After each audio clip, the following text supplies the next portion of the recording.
Alright, in this video we're going to talk about logging into ClickDimensions. Right now I have gone to my Microsoft Dynamics CRM page and I am going to log in. And so I've got my email address and my password. I'm going to click sign in.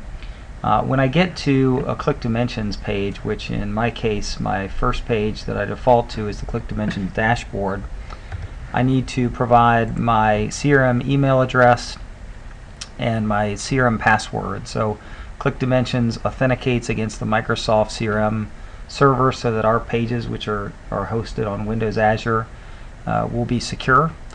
So you simply use your CRM email address and password to sign in. You don't need to remember a separate login or password. I'll sign in to the ClickDimensions solution.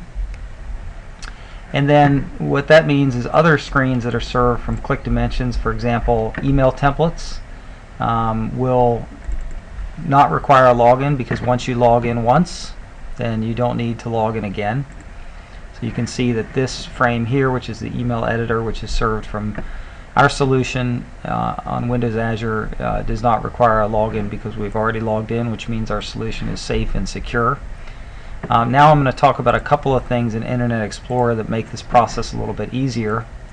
To get Internet Explorer to remember your password, simply do what I just did, which was to go to the Tools menu and then Internet Options, and then I will come into the area that says Content, and there's an area that says Autocomplete. I will click on Settings here.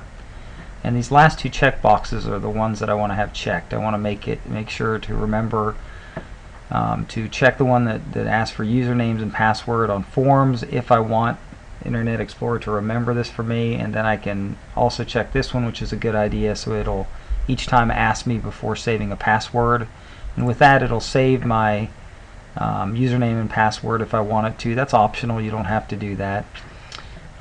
But you can for convenience. Another thing that I'll do is, just from a simplicity standpoint, I will add my CRM server address under Trusted Sites. So I'll go to the Security tab, click on this Trusted Sites icon, and then click on Sites. And then I'll type in my CRM server address here, which I've already done this. So you can see the address of my CRM. And so that will make that a trusted site so that I will not necessarily get prompts and things like that. The other thing that I can do to allow some of the content that we show on pages to not prompt me is to click on Internet and click on Custom Level again here on the Security tab, and then underneath where the miscellaneous section is, there is a option called Display Mixed Content, and so it will be normally set to prompt you, which is fine. You can leave it at that, but for convenience sometimes you might want to just put this on enable, and that way when we're showing social information or different things on pages, you won't be prompted to ask if you want to see that information. So those are just a few things that make it simpler. That is an explanation of ClickDimensions security.